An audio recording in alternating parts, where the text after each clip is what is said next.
Bonjour à tous, bonjour, bienvenue sur ce épisode de Dare to Dream for Africa Stories. Nous sommes ravis de partager ce moment avec vous. On a un invité spécial, le docteur Aristide Acko, qui nous vient de Côte d'Ivoire. Docteur Aristide Acko, merci de nous avoir honoré de ta présence déjà aujourd'hui.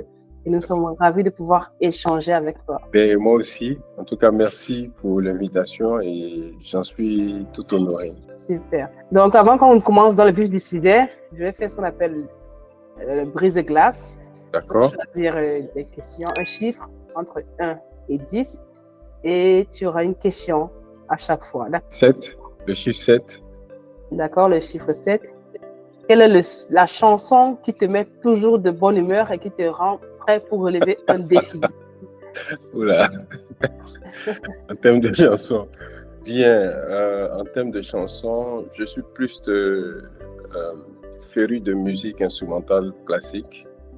Wow. Et donc, oui. Donc, il y a toujours une chanson qui passait en boucle dans le temps. C'est une chanson de Pachelbel. Là, en fait, ça m'inspire beaucoup, mais aussi ça m'adoucit et ça me calme. Ça me permet de rebondir. Voilà. Wow, super. L'autre chiffre? 3. Si tu n'étais pas scientifique, quelle autre carrière totalement inattendue tu aurais pu faire? Peut-être que j'allais, dans une autre vie, faire de la musique parce que tu as dit deviner. J'ai vraiment beaucoup aimé la musique, mais c'est plutôt, on va dire, instrumental. Parce que dans mes premières classes au collège, quand on apprenait de la musique, j'ai été très marqué par tout ce qui est musique classique, instrumentale et tout. Et je me suis amusé les années qui ont suivi, même quand on ne faisait pas de cours de musique, par curiosité d'apprendre un peu l'histoire des grands classiques, quoi. Beethoven, Bach, et tout cela que tout le monde connaît. Bon, c'est un peu ces choses-là que j'ai beaucoup lu et j'ai pris du plaisir à écouter. Et peut-être qu'ils me sont restés un peu comme un héritage de cet âge-là, de cette période-là de ma vie. On a percé profond là. Ouais. Ok. Un autre chiffre, le dernier. Si la science avait un super-héros, la science africaine avait un super-héros, quel serait son super-pouvoir? Ben, là, la question me renvoie tout de suite à Cheikh Anta Diop. Je pense que le super-pouvoir aurait été de revenir, j'allais dire à l'ontologie même, aux bases même, à ce qui est fondamental. Parce que aujourd'hui, on pense que science, en tant que science, on pense plus Occident. Alors que plusieurs travaux et plusieurs, j'allais dire, vestiges, recherches ou travaux finalement, convergent vers le fait que la science même a une source, a une origine africaine.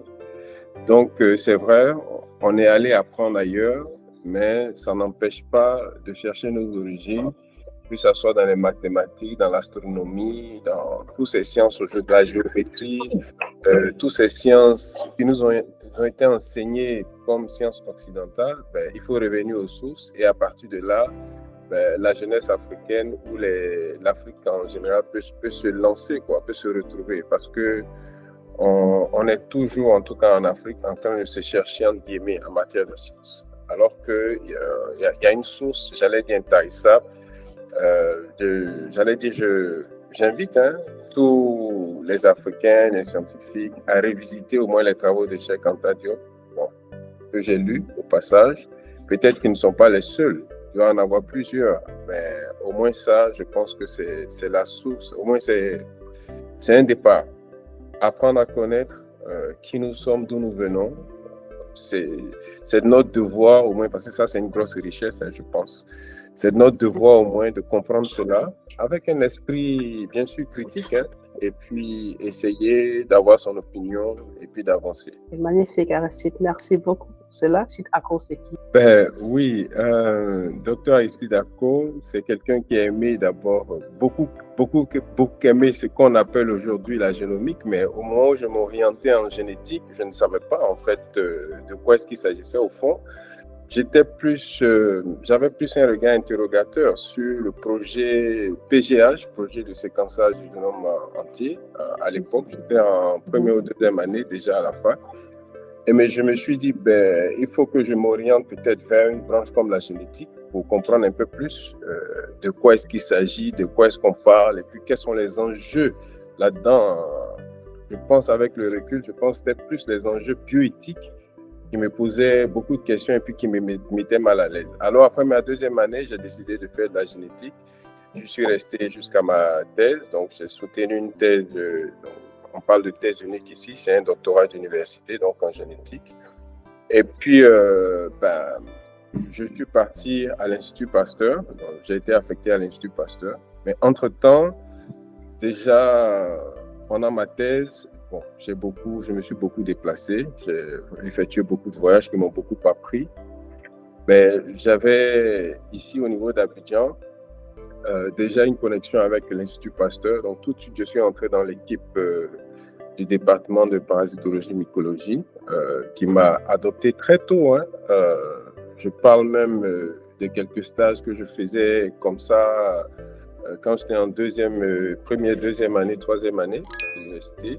Mais finalement, quand est venu le 2A, ce qui est, je pense, l'équivalent du Master 2 maintenant, et que je devais chercher un laboratoire d'accueil, je suis reparti voir cette équipe-là pour dire, voilà, toute la démarche, toute ma curiosité que je vous ai exprimée, je pense que c'est le moment de confirmer.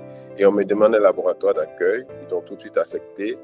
J'ai fait mes premiers pas en matière de parasitologie, notamment malaria, donc paludisme. J'étais plus intéressé aux aspects, bien entendu, polymorphisme génétique, génétique des populations et autres du parasite.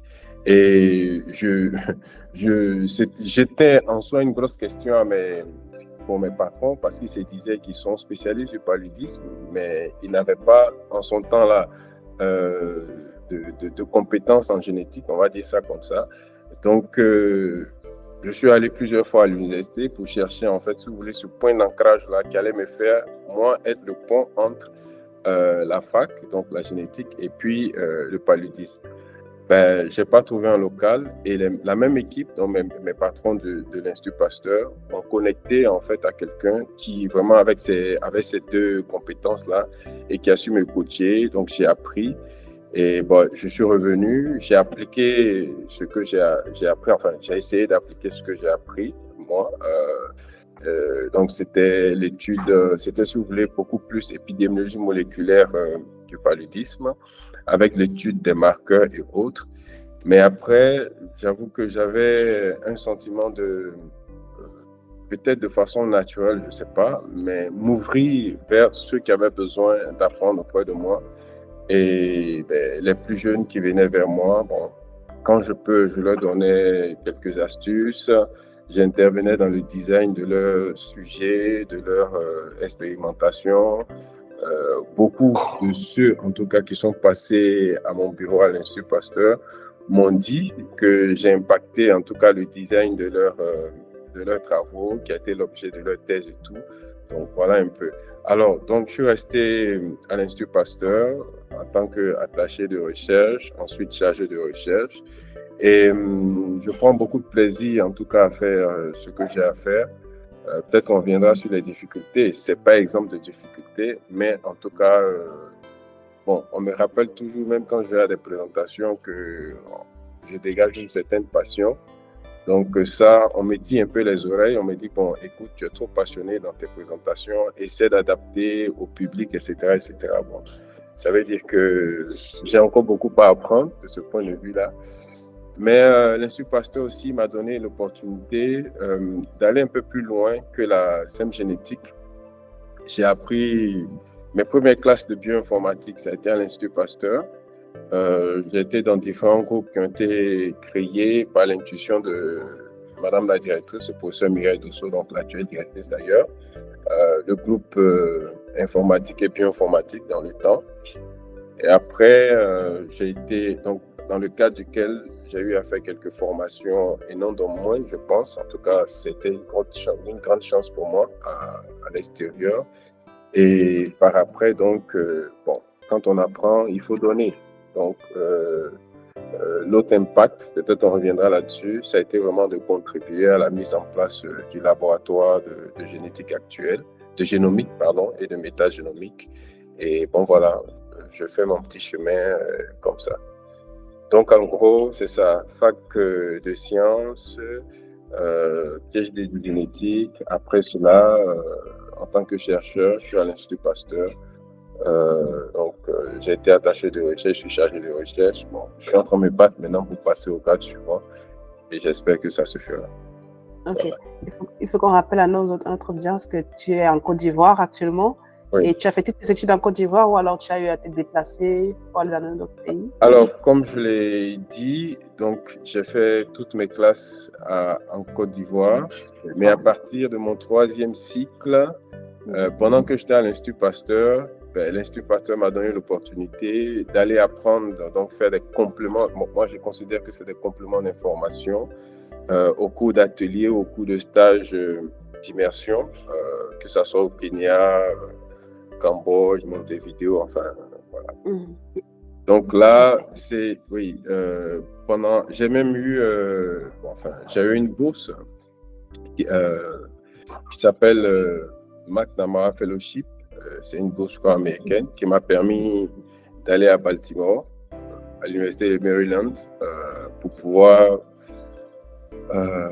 apprendre, on va dire ça comme ça, apprendre la génétique et la génomique de Plasmodium. Bon, on va dire être initié à ça. Voilà. On ne finit pas d'apprendre. Donc, ça a été vraiment un passage très, très, très important, on va dire, dans ma vie professionnelle. Voilà. Ok, ça c'est très, très intéressant. Donc, en fait, tu es un chercheur, tu as des chargés de recherche à l'Institut Pasteur de Côte d'Ivoire et tu es un groupe leader, même je pense, tu es coordonnateur d'unité, non? Alors, oui, je coordonne le laboratoire de génomique et de métagénomique. Donc, c'est un laboratoire, je ne sais pas si on peut en parler, donc c'est un laboratoire c'est l'un des 4 laboratoires qui constituent ce qu'on appelle la plateforme de génétique moléculaire à l'Institut Pasteur. Voilà. On a commencé avec COVID, où on a contribué à faire l'épidémiologie génomique de SARS-CoV-2. Et maintenant, le gros challenge, c'est d'arriver à faire le passage. Et là, on a reçu, enfin, peut-être que je reviens dans les détails après, on a reçu les moyens, en tout cas un peu de moyens pour pouvoir vraiment se lancer vers d'autres pathogènes, faire la RAM, par exemple, passer à l'épidémie génomique, cette fois-ci, de Plasmodium falciparum et autres. Donc, voilà. La RAM, on définit pour l'audience, c'est la résistance aux antimicrobiens. Donc, oui, ok. Donc, tu es en train d'étendre ton champ d'action dans ton unité de recherche. Ok, magnifique. Là, c'est très intéressant parce qu'il y a beaucoup de jeunes scientifiques qui rêveraient d'avoir ce genre de poste parce que je sais qu'au Cameroun, moi, j'ai eu à postuler à l'Institut Pasteur à plusieurs reprises du Cameroun, mais sans succès.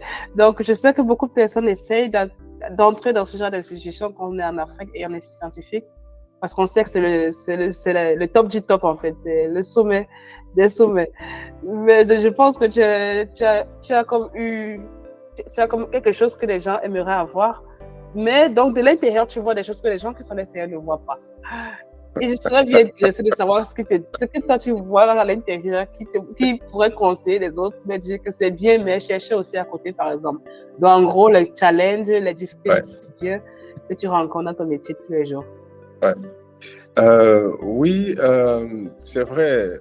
Souvent, on dit les gens regardent toujours la fin du voyage.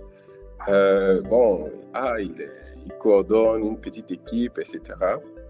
Le chemin, c'est pas fait aussi aisément. Ça a été comme toute histoire de scientifique qui se crée en Afrique, c'est pas une ligne droite. C'est une ligne brisée, comme le disent les petits enfants, ou c'est une ligne courbe, entre guillemets, si ça se dit ainsi, oui.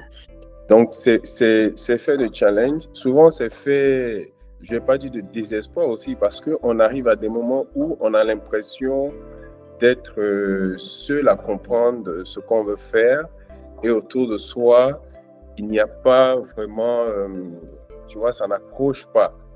Et du coup, on se dit, mais attends, est-ce qu'on prêche dans le désert ou est-ce qu'on n'est pas compétent? Est-ce qu'on n'est pas vraiment compétent? Ou qu'est-ce qui se passe et tout?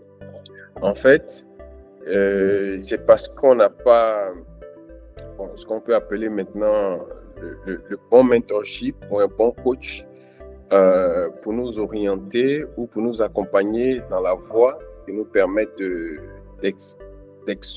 d'exceller ou de nous exprimer.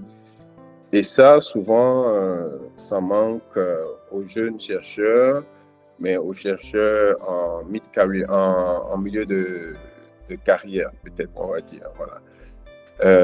Voilà. Donc ça m'a, on va dire, ça m'a beaucoup affecté.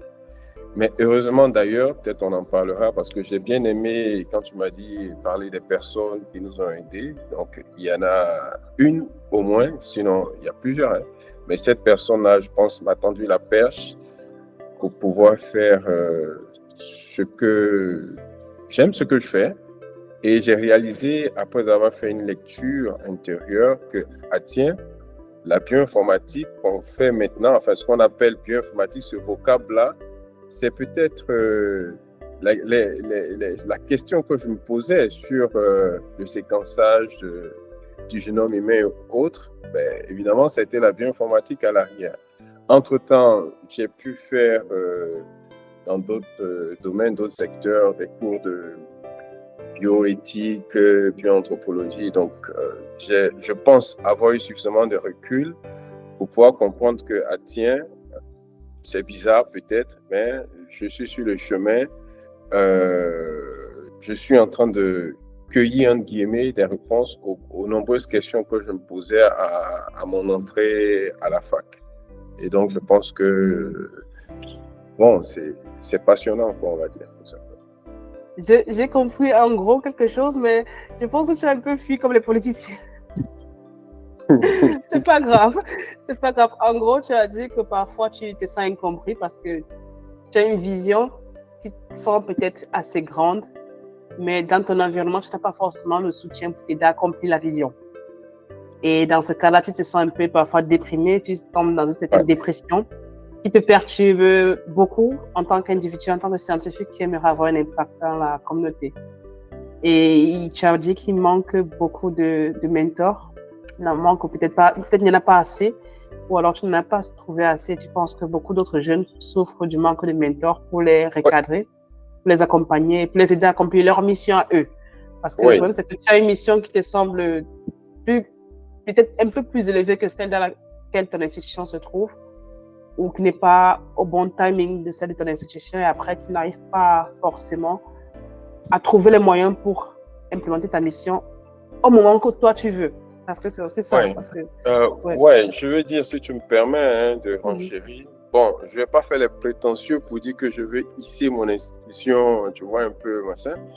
Mais ce que je dis, c'est que d'abord, la plupart des jeunes ont besoin de, peut-être ceux dont j'ai bénéficié, peut-être tôt ou tard, mais c'est du mentorship.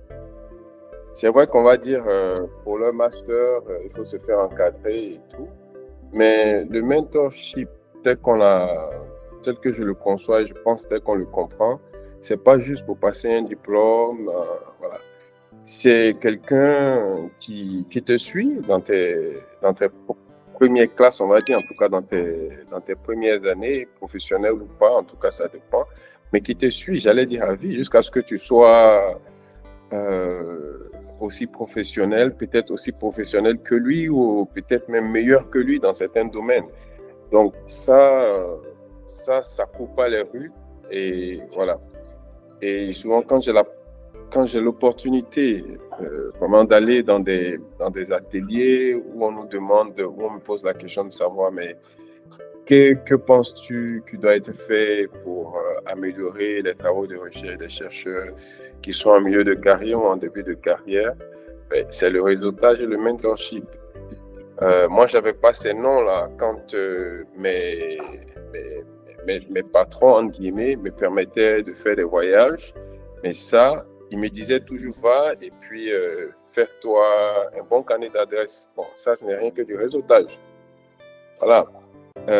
Mais celui qui te dit va et fais-toi un bon réseau d'adresses, ben, c'est un mentor en fait. Parce qu'il te dit, ben, écoute, si je dois te signer un papier, une attestation pour que tu puisses y aller, ben, n'hésite pas, viens, je vais la signer. Bon, il signe, chaque fois il est là. Ah, tu as pu partir, qu'est-ce que vous avez fait? Tu as eu quelques contacts? Oui, bon, etc., etc. Ben, écoute, je veux que tu fonces là-dedans, il faut que tu fonces là-dedans, tu fasses ceci ou cela. Voilà, donc ça, c'est pour le réseautage et c'est pour le mentorship. Je pense que les communautés de scientifiques, les communautés anglophones de scientifiques comprennent mieux cela, un peu plus, je pense, que les communautés francophones. On n'est vraiment pas dans le même système et souvent, ça nous joue un peu des tours. En ce qui concerne, les activités de recherche en tant que telles, évidemment, quand on a une vision, une ambition, c'est sur le long terme. On ne peut pas tout avoir en même temps ici. Le gros challenge qui se pose à tous ceux qui viennent des études d'Occident ou qui reviennent en tout cas dans leur pays en Afrique, c'est vraiment ça. Il y a un gros challenge parce que c'est à vous de construire. C'est à vous de trouver les briques qu'il faut pour pouvoir faire le mur et tout ça.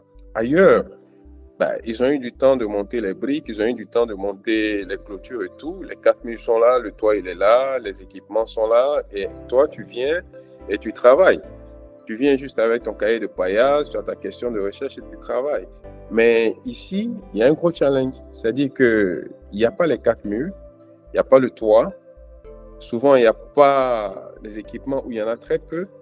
Et ce qu'on te demande, c'est que tu puisses arriver à monter ces 4 murs et à faire travailler les gens, à produire des résultats. Tu ne diras pas qu'il n'y a pas les 4 murs. Sinon, on te dit, ben, écoute, tu as fait tout ça, c'est vrai. Tu as fait tout ce parcours, tu es chercheur, mais tu ne viens pas juste faire les résistances du palu. Avant de faire les résistances du palu, bah oui, parce que tu peux arriver dans des équipes, ça a été à peu près mon cas où au tout début, j'étais seul dans l'équipe à avoir fait de la génétique. Et la question, c'est qu'est-ce que tu développes pour cette équipe-là qui a besoin de toi?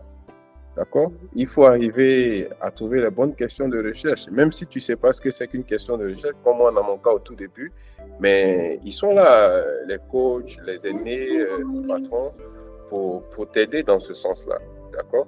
Et une fois que tu as le feeling, tu as la compréhension, tu as ça, bah écoute, il faut te lancer.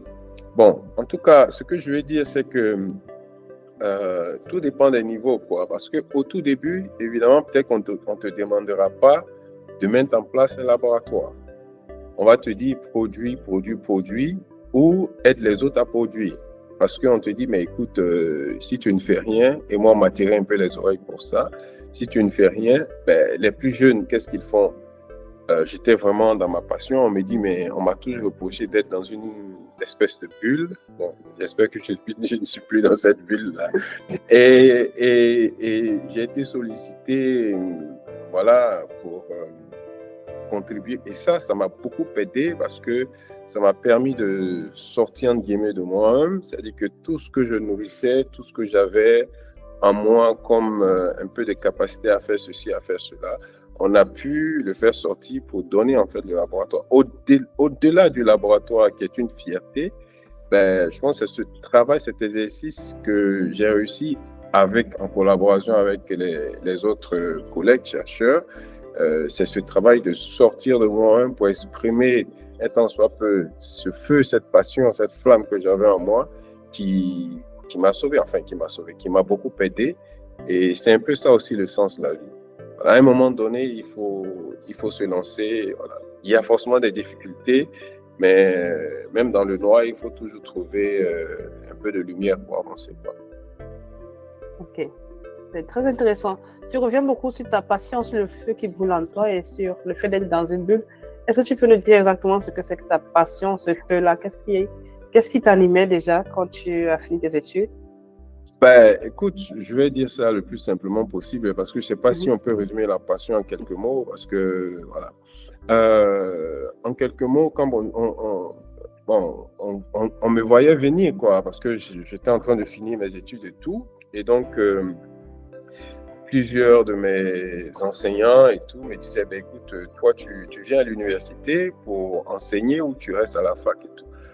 Bon, tu restes à l'université ou tu fais la recherche. Soit dit en passant, à Abidjan, pour ceux qui savent, l'Institut Pasteur, c'est pas vraiment très éloigné de l'université de Cocody, Soufoué-Gouin de Cocody. Voilà. Donc, tu restes là où tu viens. C'était difficile, quoi. Mais j'ai trouvé les mots peut-être justes, je l'espère, pour dire à mon directeur de thèse à l'époque que je pense que je me sentirais mieux dans la peau de chercheur que celui d'enseignant, parce que je ne sais pas si je suis vraiment bon enseignant, quoi, parce que quand je me projette, je ne sais pas, je me vois en train de balbutier devant des étudiants, des élèves, alors que quand je me projette comme chercheur, je me vois plutôt en train de, je ne vais pas dire m'exploser, quoi, de m'exprimer, de transmettre le peu de ce que je sais à 2, 3, 4 étudiants qui sont autour de moi et avec qui j'interagis, mais vraiment de façon, voilà. Donc, la passion pour moi, d'ailleurs, soit dit en passant, euh, on retrouvera très peu ou pas du tout ACO quoique maintenant c'est nécessaire, hein, dans des projets où on est toujours à la recherche de, vous comprenez, des espèces sonnantes et trébuchantes que pour ça. Mais par contre, pour des questions entre guillemets de recherche bizarre, quelqu'un me l'a dit, ah tiens, tu cherches ACO ou bien tu veux faire ceci, va voir ACO. C'est lui qui aime les questions un peu délicates et bizarres comme ça. Il est là-bas, va le voir. Bon, c'est un peu ça. Creuser, aller fouiller et puis sortir quelque chose qui impacte. Je pense que ça, et l'une des rares personnes qui l'a comprise aussi, ben, je lui rends hommage, hein, en dehors de l'équipe dans laquelle j'ai fait mes premiers pas, ben, c'est la directrice de l'Institut Pasteur. Elle m'a dit, il faut que tu impactes, il faut que tu impactes. Que tu sois là ou pas, demain, il faut qu'on dise, ACO a fait ceci. Et donc, à l'époque, elle me disait, mais je devais être en 4 ans ou 3 ou 4 ans après mon recrutement. Elle me disait, mais écoute, il faut qu'à un moment on dise que c'est ACO qui a fait ceci. Donc, jusque-là, est-ce qu'on peut te demander, toi, qu'est-ce que tu as fait jusque-là? C'est vrai, tu as fait tes publications et tout, mais quel est ton impact au sein de l'institution? Voilà. Donc, c'est un peu ça. Et là, je prends vraiment beaucoup de plaisir dans le réseautage, pas faire du réseautage en soi, mais essayer de fédérer ou collaborer avec soit des plus jeunes que moi ou des gens qui ont peut-être beaucoup plus d'expérience que moi ou un peu comme moi qui veulent faire des choses ensemble. Voilà, donc c'est un peu ça. Donc le réseautage, ça sauve des vies et la passion, ben, c'est arriver à impacter l'institution dans laquelle on est et à travers cela, impacter le pays, mais pourquoi pas impacter l'Afrique aussi. Ok, très intéressant. Le réseautage sauve des vies et la passion te permet d'impacter ton pays et ton continent. Waouh, Ouais. c'est puissant ça. C'est très puissant ce que tu viens de dire parce que je pense, la première fois que j'entends aussi cette connexion entre le réseautage, c'est comment ça fait pour aider les jeunes parce que les gens pensent souvent que le réseautage, c'est juste d'avoir des opportunités tangibles à l'instant T, alors que pour toi, c'est quelque chose qui va à long terme. Ouais. C'est toute une vie en fait, c'est des vies de plusieurs personnes Ah oui. et sur long terme. Ok, Ah oui. ok, magnifique. Je prends vraiment plaisir à t'écouter, hein, vraiment. Ah oui, oui, parce que peut-être, bon, quand tu me diras, tu me poseras la question sur les personnes qui ont impacté, j'allais dire, ma vie professionnelle, je te dirai. Oui. Parce que je prends un petit exemple. Dans le cadre de mon stage doctoral, j'ai fait deux séjours autour de 3-4 mois. Le premier, ensuite, avec McNamara, j'ai pu faire, je pense, 6 ou 7 mois aux États-Unis. Donc, après le tout premier séjour, je m'étais tellement familiarisé avec ma patronne en son temps que, bon, toute séparation étant difficile, bon, j'étais très triste, quoi. Alors, elle m'a dit, écoute, Apo, tu n'as pas à t'en faire parce que, tu sais, le monde du paludisme, donc, entre guillemets, la recherche, donc les chercheurs, c'est une toute petite communauté à l'échelle mondiale et c'est sûr que tu quittes aujourd'hui, tu pars aujourd'hui, on se reverra tôt ou tard. Et ça, voilà, ça impacte quoi. Bon, parce que le fait de te dire que, attention, à tel atelier ou bien à telle occasion, je reverrai celle qui a été ma patronne ou mon mentor et tout. D'ailleurs, je l'appelais Shadow Mentor. Je lui disais que c'est bon, voilà, c'est comme ça que je l'ai toujours appelé. Mais au moment où je devais soutenir, avant la soutenance de ma thèse, j'essayais de la préparer. J'ai dit, mais écoute, professeur, il faut que tu sois à ma thèse. Il faut que tu sois à ma thèse. Il faut que tu sois à ma thèse. Il faut que tu sois... Enfin, voilà. Je ne savais pas comment je ne savais pas, je ne projetais pas comment ça allait se faire, mais ce que je voyais, je la voyais à ma thèse. Et bon, comme Dieu sait faire les choses, on va dire, dans la période de ma thèse, elle m'a dit, ah tiens, j'ai une mission en Afrique de l'Ouest, je suis au Sénégal. J'ai dit, ben écoute, tu ne peux pas venir au Sénégal. Donc, fais tout. Bah oui, elle est venue. Elle a fait 48 heures, 3 jours. Elle est venue un soir, le lendemain, c'était ma thèse. Et puis, le même soir ou le lendemain, elle est partie. Donc, elle a été à ma thèse. Ça a été une très grosse fierté. Et puis, ça a été une réponse à... Voilà. C'était... Donc, je lui ai dit qu'il y a des personnes qui impactent et qui impactent à vie. Et on ne peut pas faire autrement. Quand on a une opportunité, c'est vrai, ça décante une situation du moment, mais la situation est décantée pour que toi, tu puisses, je ne sais pas si on dit déclore, quoi, mais tu puisses t'exprimer. On ne s'exprime pas une seule fois dans la vie. Voilà, on s'exprime à travers l'impact qu'on a au niveau de l'institution, à travers peut-être ses papiers, à travers ses contributions, peut-être dans des encadrements de master, à travers toutes, voilà. Donc, c'est à vie, quoi. C'est sûr à quoi sert le mentorship, je pense. Voilà. Wow. C'est magnifique. Donc, là, on vire directement dans la personne. D'abord, oui. Aristide, docteur Aristide, il a aussi une vie de famille. Comment tu gères l'équilibre familial et professionnel, d'abord?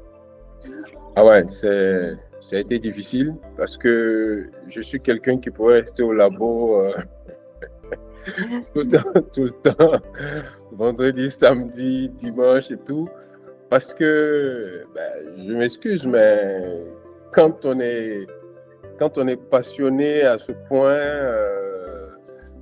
on ne réalise pas que, attention, tu n'es plus étudiant, maintenant tu as une vie de famille. Donc, heureusement, nos compagnes, nos femmes sont là pour nous dire, écoute, tu n'es plus étudiant, tu es papa maintenant.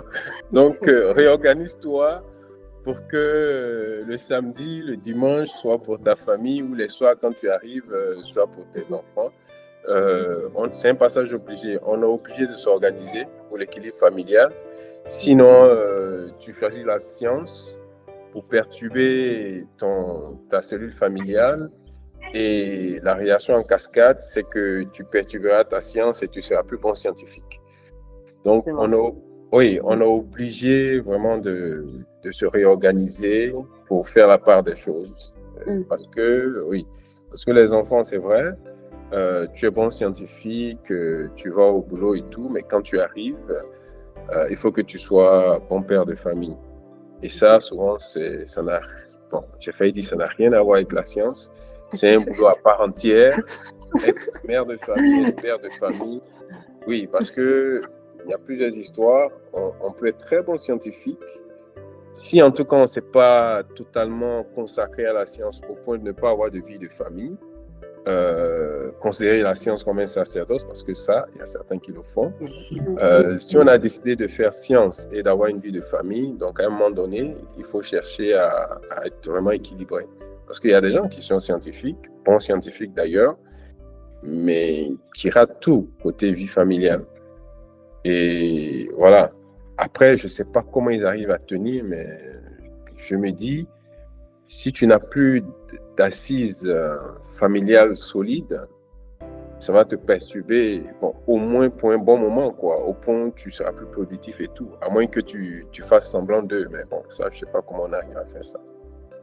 Donc, c'est l'organisation, et puis c'est de tenir ferme quand on se dit, bon, on arrive à la maison et qu'on doit consacrer ce temps-là à la famille, ben, il faut tenir. Il y a vraiment d'être attention, quoi. Souvent, on termine un bout de boulot à la maison, un bout de ceci. Mais... Alors, au début, c'était difficile, mais après, bon, on échange un peu avec tout le monde, avec les collègues, on prend quelques expériences. Et la formule, mais vraiment, c'est d'attendre que les enfants, parce que tu leur donnes ton temps, et attendre qu'ils fassent dodo, tout le monde. Et puis toi, tu te débrouilles, tu peux sacrifier tes nuits si tu le veux, encore que tu ne peux pas le faire tous les jours, ça, sacrifier tes nuits. Bon, mais voilà, terminer de ton travail après que les enfants soient couchés et tout. Ok, d'accord. On continue avec les personnes. Donc, toi, tu réussis à équilibrer, à jongler famille et travail parce que tu sais que la famille aura un impact sur ta productivité, sur ton bien-être et sur ta qualité de faire la science, en fait.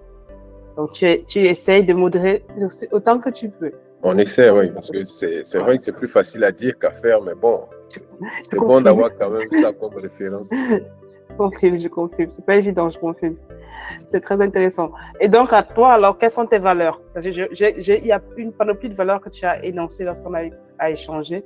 Mais quelles sont les 3 principales valeurs qui te caractérisent, qui te définissent, toi, Aristide, dans ta vie professionnelle et personnelle et que tu essayes de faire bénéficier le monde au maximum de ces valeurs-là? Alors, j'avoue que souvent, on a des valeurs en soi, mais on ne sait pas forcément mettre les mots là-dessus, mais on vit simplement. Mais ce que je peux dire, tout au fond de moi, j'ai toujours considéré, et ça j'ai lâché le mot tout à l'heure, j'ai toujours considéré le boulot qu'on fait, quel qu'il soit, que ça soit la recherche, ceci et cela, comme c'est un sacerdoce, quoi, parce qu'on s'est dit, attention, ça, on est là, on est fait pour ça, on pense être fait pour ça, donc il faut y aller. Bon, à la longue, on verra si on est vraiment fait pour ça ou pas. Et ça se voit tout de suite. À la première démotivation, on lâche, quoi. On quitte là. Mais à la première démotivation, deuxième, si on a cette résilience-là pour rebondir et tout, bon, quelque part, c'est un petit indice qui dit qu'on est là. Alors, l'une des valeurs, je ne sais pas, peut-être l'une des valeurs, peut-être c'est le partage, en ce sens que à quoi ça sert d'être pétri de talent, d'être prix Nobel, plus de ceci et tout, et puis tout garder pour soi. Quand les plus jeunes viennent poser une ou deux questions qui n'ont pas de réponse et puis qui repartent. Moi, je suis toujours écœuré de voir que la plupart des jeunes, étudiants, enfin la plupart, peut-être quelques-uns, je ne vais pas exagérer, sont tout seuls avec leur sujet de recherche et de façon peut-être voilà, bénévole ou volontaire ou quel que soit le mot, je n'hésite vraiment pas à donner un coup de main sur voilà, est-ce que tu comprends vraiment ta question? Tu penses qu'il y a un blocage, tu penses que ton encadreur, etc., ne fait pas ce que... Mais d'abord, toi, quel est le travail que tu as fait? Comment tu comprends le sujet? Comment tu envoies? Est-ce que tu sais comment faire des revues, etc., etc. Bon, je n'hésite vraiment pas au point où je pense que ça m'a bouffé beaucoup d'heures et de temps. Voilà. Bon, ça, je suis en train de corriger, je pense l'avoir fait d'ailleurs, parce qu'on peut générer beaucoup de data, le temps d'écrire les choses. Bon, tu as toujours des collègues qui viennent, un peu comme des consultations, quoi, entre guillemets, qui viennent te consulter pour ceci ou pour cela, etc. Donc, il y a cette valeur de partage, je pense. Et puis, je sais pas, peut-être c'est un besoin aussi de vouloir donner pour que l'autre soit au moins à un certain niveau où il puisse lui-même voler de ses propres ailes, quoi. Je n'hésite pas non plus aux collègues, à certains collègues, peut-être les plus jeunes que moi, à dire, écoute, faut pas avoir peur de te lancer, quoi. Faut pas avoir peur de te jeter à l'eau, parce que c'est aussi ça la science. Faut pas avoir peur de l'inconnu. Le saut dans l'inconnu, ça a donné beaucoup de prix à certains chercheurs. Ah oui, j'ai une question, je veux faire ceci, mais j'hésite un peu. Le patron, j'ai dit, écoute, aucun patron ne va interdire son poulain à oser faire ceci, à oser faire cela. Surtout quand c'est une question scientifique que tu veux explorer avec d'autres collègues. Donc, tu te lances. Et si tu veux, moi, c'est vrai, peut-être j'ai pas tout le temps qu'il faut pour pouvoir faire tout ce que je veux, mais peut-être pour le design de ceci, pour le design de cela, tu me diras, et si je peux contribuer, je te dirai comment est-ce que je vois la question, et puis bon, tu feras ton opinion, si ça peut t'aider. Donc, je pense quand même à au moins une personne avoir dit ça, et je pense que ça a boosté quelques-uns, aussi bien au niveau de l'institution qu'ailleurs. Donc, la valeur de partage, voilà, me tient quand même à cœur. Bon, maintenant, après, il y a la sincérité aussi, et puis, il faut pouvoir faire confiance. Et voilà, parce que quand on fait confiance et qu'en retour, il n'y a pas cette confiance-là, souvent ça blesse, ça écœure, et puis on n'a plus envie d'avancer avec cette même personne-là. Et en science, c'est tellement important qu'on a des questions, tu sais, des questions de recherche ou des projets qui sont tellement confidentiels. À un moment, on s'est dit, écoute, il ne faudrait pas que ça sorte, il ne faudrait pas que ça se pique, etc., etc. Mais bon, voilà. Donc, la valeur de partage et puis le sentiment de... J'aime bien peut-être aller sauter dans l'inconnu, explorer les choses nouvelles, dans la limite de mes compétences, bien sûr. Hein. Voilà. Mais bon, je pense que peut-être si on était sous d'autres cieux où on avait tous les financements souhaités, tous les projets souhaités, bon, peut-être qu'on aurait... Voilà. Mais, encore une fois, ça ne veut pas dire qu'on n'est pas content de là où on est. Le challenge, c'est que nous, on puisse impacter et puis travailler. Donc, la balle est toujours à nous, quoi. Voilà. Wow, c'est magnifique ce que tu as dit. J'aime bien le sacerdoce, partage, sincérité. Je trouve que ça résume assez bien, effectivement, ce qu'on vit en Afrique et en Afrique francophone en particulier, comme tu l'as dit au début. C'est que moi quand je faisais mes études, je sais toujours qu'il y avait des mentors ou des aînés qui avaient l'information mais ne pouvaient pas transmettre l'information à nous, les plus jeunes. Et on se retrouvait à naviguer à vue, comme ça, à perte, on ne savait pas où on allait. Et je pense que jusqu'à aujourd'hui, c'est toujours présent et c'est peut-être ça s'est même amplifié. Et il faudrait qu'il y ait plus de personnes qui pensent à partager, à se dire, en réalité, le but, c'est d'aider les autres à s'élever parce que le but, c'est pas d'avoir l'information et de la garder pour soi, mais c'est d'aider les autres, d'être une échelle pour son frère, pour que son frère puisse aussi s'élever. Donc, je trouve que ce que tu dis est tellement, tellement important et résume assez bien le contexte, c'est vraiment dans lequel on vit, en termes en science encore. Et en science, je pense que ça, parfois, j'ai l'impression que c'est un peu plus renforcé, en fait, plus piquant là-bas parce que la concurrence est accrue. Comme tu parlais de projets, des gens vont prendre ton idée et faire l'œuvre de ça, leur idée. Et, alors que tu as fait confiance, donc tu as utilisé des valeurs qui, vraiment, moi, je résonne beaucoup avec ces valeurs-là et je trouve que c'est important d'être celui qui veut voir le changement et de commencer à implémenter ce changement-là. C'est ce que tu fais déjà tous les jours en aidant les jeunes que tu rencontres, tes collaborateurs, et c'est très inspirant, c'est très louable ce que tu fais déjà. Merci beaucoup, Aristide. Oui, bien sûr. Tes mentors, quels sont les gens qui t'ont le plus marqué, que ce soit personnel ou professionnel? Ben, déjà, je voudrais te dire merci de me donner cette opportunité de leur rendre hommage, hein, parce que ce sont des personnes qui ont impacté positivement ma carrière, enfin, oui, ma vie professionnelle.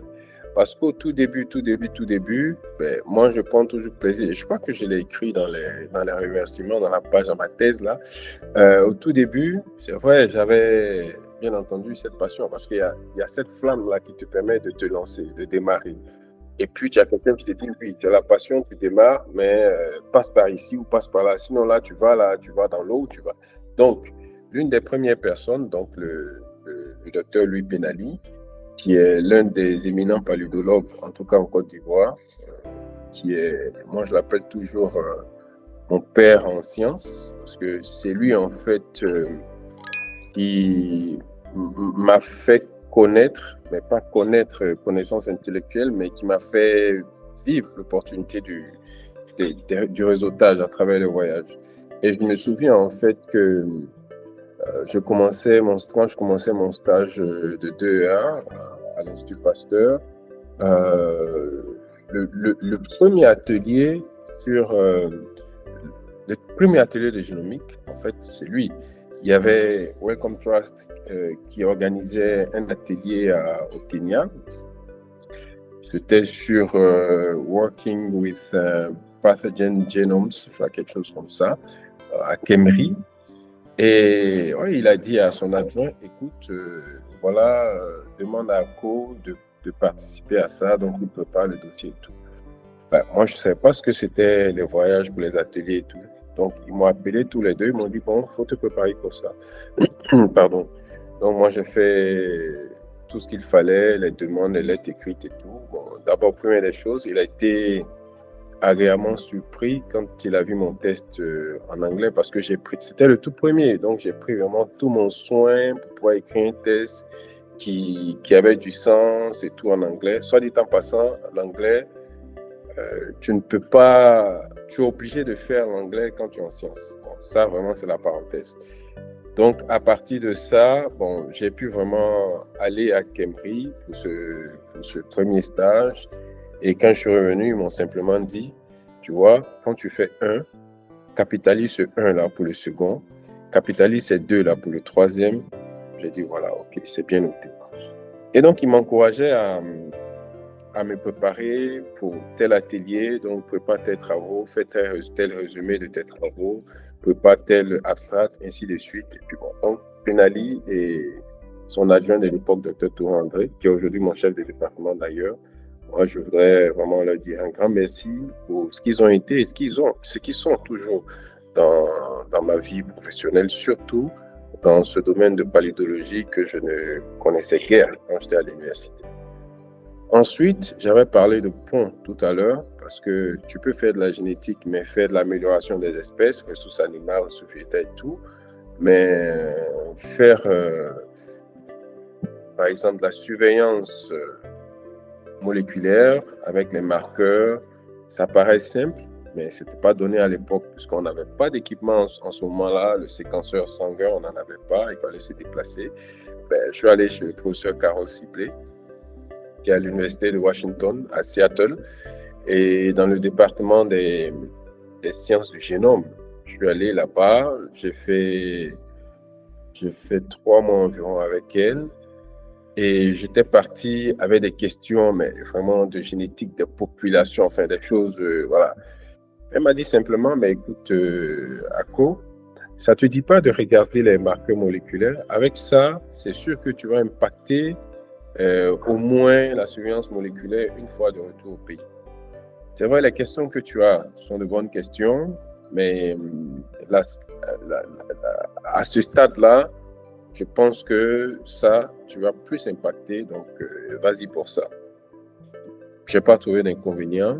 Je me suis fondu dans la moule. Elle m'a appris voilà, comment il fallait préparer, enfin le basique, quoi, mais appliqué à plasmodium falciparum.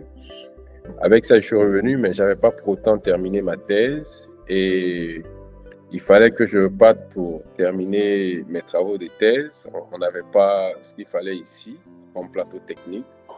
Heureusement, j'ai eu la bourse. Et d'ailleurs, elle a contribué aussi, Carole Sibley, puisqu'elle m'avait mis en contact tout de suite avec un de ses collaborateurs, le professeur Christopher Weinplau, qui est, je crois, maintenant à la retraite. La dernière fois qu'on a échangé, il est à la retraite. Donc, c'était dans le Maryland, à l'université de Maryland à Baltimore, dans ce qui est devenu Global Health Center.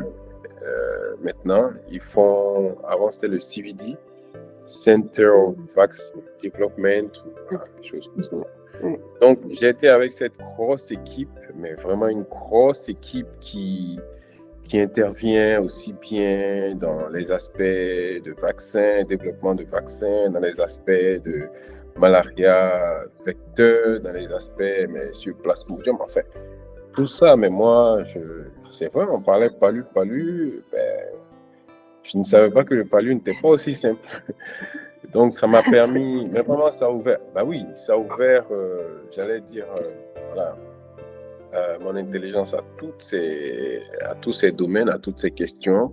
J'ai vu aussi une manière de travailler en équipe.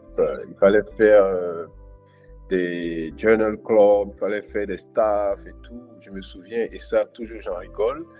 Quand une semaine ou une semaine et demie après mon arrivée, on m'a dit, bon, écoute, Ako, et tout ça en anglais, soit dit en passant, tu dois faire ta première présentation, pour nous dire officiellement ce sur quoi tu veux travailler, tes questions et tout.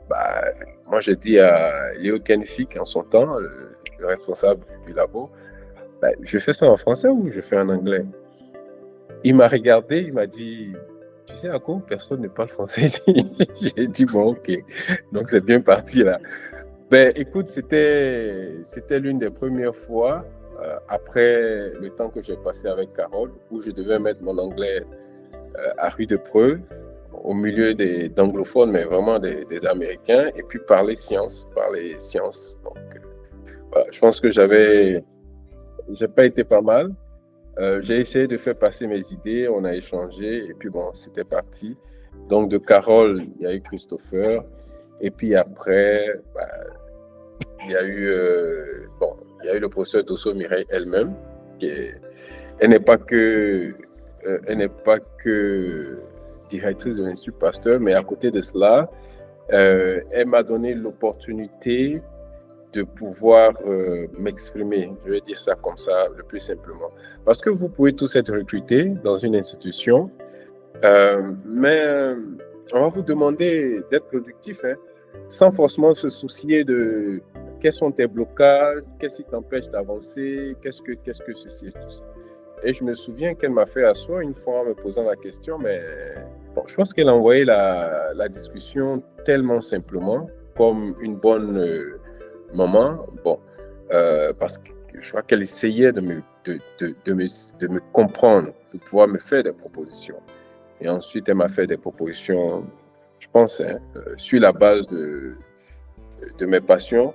Je ne sais pas si c'est comme ça que toutes les dames fonctionnent, parce que tu m'as posé les mêmes questions comme ça, sur la base de mes passions, et puis ensuite déboucher sur voilà, ce que je peux faire et tout, attirer mon attention sur il faut que tu impactes pour la jeune génération. Donc il y a eu cela. Après, il y a eu Ronan, qui est un chercheur avec qui nous sommes vraiment en contact. Lui, en fait, si le professeur Dosso Mireille m'a permis de m'exprimer, lui m'a tendu la perche de la bioinformatique. Bon, je ne suis pas bioinformaticien à la base, j'ai fait la génétique comme je l'ai dit, mais de la génétique à la bioinformatique, bon, il n'y a pas 10 000 pas, c'est juste que tu as les bases fondamentales et puis il faut t'adapter. Bon, les codes, ce n'est pas des codes d'informaticien pur et dur, c'est juste qu'il faut pour pouvoir faire les analyses et tout. Donc, je me suis lancé. D'abord, une première formation, enfin, quelques ateliers à l'Institut Pasteur de Paris. Ensuite, une initiation en bonne et due forme à l'Institut Pasteur de Montevideo. C'était en Uruguay. Et quand je suis revenu, bon, il fallait que je travaille. Et voilà. il y a eu, je pense que ça, c'est une autre grosse opportunité de participer avec les collègues à la mise en place du laboratoire de séquençage. Et là, comme le directeur, le professeur Dosso-Mireille me disait, ACO, j'ai fait ma part. Donc, la balle est dans ton cas, encore une fois. Donc, je pense que c'est une très bonne opportunité, le après-Covid, parce que la plupart des pays sont dotés au moins d'équipements, de laboratoires de séquençage. Et c'est à nous maintenant de pouvoir, avec ça, développer des approches méthodologiques pour regarder, se préparer peut-être éventuellement à la prochaine épidémie ou pandémie, mais surtout essayer de répondre à certaines questions auxquelles on ne pouvait pas parce qu'on a été limité techniquement. Donc, pour résumer, il y a eu le docteur Penali, professeur Tourin André Ofiana, mon adjoint de l'époque et mon actuel chef de département, le professeur Carole Siblé, qui m'a permis de faire le lien entre mes fondamentaux de génétique, de génomique et le paludisme. Après, Christopher Wynne-Pleury, avec ses collaborateurs, ils m'ont permis vraiment de plonger en plein dans tout ce qui est palu. Et puis, bon, Ronan pour la bioinformatique, Hugo de Naya à Montevideo. Et puis, bon, voilà, pour ne citer que ceux-là. Je pense que les domaines dans lesquels je veux m'investir totalement, où je suis en train d'essayer de m'investir, ceux-là y ont été pour quelque chose. Wow. Wow. C'est très, très inspirant de voir tous les gens qui ont dû concourir à te développer pour devenir ce que tu es aujourd'hui et celui qui partage aussi maintenant aux autres, à la jeunesse. Il y a eu plein de personnes qui sont venues ajouter un peu de sel et tout. C'est magnifique, c'est comme on dit tantôt.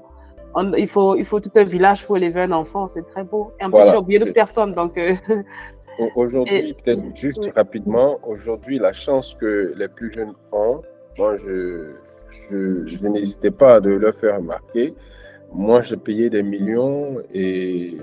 Enfin, j'ai payé, oui, mon équipe ici, l'équipe qui m'a accueilli a payé des millions pour me permettre de toucher à un séquenceur de type Sanger, à un pyroséquenceur. Aujourd'hui, les séquenceurs de type Sanger, on en a. Alors, je veux dire que vous avez ici, en local, mais en tout cas en Côte d'Ivoire, ce que nous, on allait chercher ailleurs. Et vous avez les compétences qui n'existaient pas, mais qui sont là. Donc, voilà, il faut se lancer. Il faut risquer de se lancer. Oui, justement, on va déjà vers la fin. Je voulais demander ton conseil pour la jeunesse, tout jeune qui aimerait impacter son continent ou son pays, ou alors qui voudrait faire ton métier, la science. Qu'est-ce que toi, tu lui donnes comme conseil? Ben, la bonne chose, c'est que les jeunes, les plus jeunes que nous, bon, je ne vais pas dire que nous, on n'aime pas l'argent, hein, mais je pense que la dynamique du monde actuel, tout le monde cherche beaucoup d'argent, beaucoup d'argent. Je leur dis, écoute, en science, c'est vrai, peut-être que quand on fait un master, quand on fait la licence, le master, enfin, quand on fait la thèse, ben, on se dit, mais cet argent, il est où? Mais je peux assurer déjà ces jeunes-là que moi, quand on me disait pendant ma thèse que j'allais effectuer des voyages sans payer un rond, je ne comprenais pas comment c'était possible. Et pendant ma thèse, j'ai le plus voyagé que pendant les 5 ou 6 premières années professionnelles. Ça c'est vraiment quelque chose que je dois à mes patrons. La chose, c'est qu'aujourd'hui, on a la possibilité d'écrire des projets avec mais vraiment de gros financements. C'est pourquoi il faut toujours collaborer, maintenir le réseautage et puis ensemble, avec les autres collègues, développer des idées qui peuvent être financées. Voilà, on se bat pour ça toujours. On peut avoir un financement après avoir essayé 10 fois, 20 fois, 30 fois, 40 fois. On peut avoir son premier, son deuxième financement. Après tous ces essais, ces échecs, mais il faut essayer. Voilà. Et donc, les sous, on leur a. Aujourd'hui, les scientifiques qui sont, je sais pas, des milliardaires. Bon, un scientifique milliardaire, c'est pas la même chose qu'un businessman milliardaire. Tu ne sauras pas qu'il a des milliards parce que ces milliards, il se dit, c'est des projets, c'est pour travailler et tout. Mais oui, ça, moi, j'ai appris ça de mon deuxième mentor à Baltimore. Mais ça, c'est pour la science. Donc, il il y a la possibilité de se réaliser et tout en sciences. Il faut y mettre. C'est difficile, mais il faut s'y mettre. Voilà. Donc, j'encourage les plus jeunes que moi à avoir une raison. Hein. Moi, bon, enfin, je ne vais pas revenir sur ce que j'ai dit au tout début, mais il y a cette flamme-là qui fait que je me dis il faut impacter. Donc, tant que les plus jeunes n'ont pas conscience de ce que eux ils peuvent et ils doivent impacter leur pays, leur institution, leur communauté, leur pays, l'Afrique, bon, ça sera difficile de leur demander, voilà. Mais quand on a cette motivation, on a cet objectif-là, ben, on fait tout pour pouvoir y arriver. Et dans ce tout-là, il y a bien sûr la curiosité, la formation, le réseautage et tout. Donc, voilà. Ok, merci beaucoup Aristide. Et l'un des derniers mots pour la fin, quel est ton espoir pour l'Afrique? Ben, scientifiquement, je pense que l'Afrique est en train de se réveiller et il faut que ça continue. Il y a des générations avant nous qui ont commencé, Cheikh Anta Diop et autres. Il y a d'autres générations qui sont là. Il faut leur emboîter le pas. Voilà. Il faut se servir des modèles qui ont impacté, que ce soit politiquement. Ouais, l'histoire des États-Unis, c'est simple. Hein? Les Noirs aux États-Unis, il y a eu les Martin Luther King qui ont bataillé à leur manière, mais il y a eu aussi les Mohamed Ali qui ont fait ce qu'ils pouvaient dans ce qu'ils savaient faire. Nous, dans ce que nous savons faire, il faut qu'on impacte pour avancer. Voilà. Et tant qu'on ne fera pas ça, on va toujours dire qu'on est en retard. Mais voilà. Donc, il faut foncer, chacun dans son domaine. Voilà ce que je fais. Wow, merci beaucoup Aristide. C'était un plaisir d'échanger avec toi, comme ça, de partager ton expérience, ta vision de l'Afrique et tous les challenges que tout Africain scientifique subit et comment en fait faire pour sortir de là, sortir de cette léthargie qui parfois nous endort. On s'endort vraiment et puis on se dit qu'on n'a plus rien à faire, on ne peut plus rien faire. Et Tachi nous a donné les outils pour faire du mieux qu'on puisse et pour changer notre contexte en Afrique. J'ai bien résumé l'histoire. Bien sûr, bien sûr. Merci beaucoup. C'est bien résumé. Merci beaucoup, Aristide, pour ton temps. Je ne sais pas si tu as un dernier mot pour la fin, 2-3 mots, je ne sais pas. Mais merci déjà beaucoup pour ton temps et pour tous tes conseils, pour ton partage aussi très sincère. Merci. Le dernier mot, c'est de te dire merci à toi parce que c'est l'une des rares fois qu'on me donne cette opportunité de m'exprimer sur le modeste parcours que j'ai, là où j'en suis, et me donner aussi l'opportunité, en revisitant tous ceux qui ont impacté ma vie, les mentors, me donner l'opportunité en même temps de leur rendre hommage. Et voilà, donc je voudrais te dire merci vraiment pour cela. Merci bien. Merci Aristide, merci, c'était un plaisir.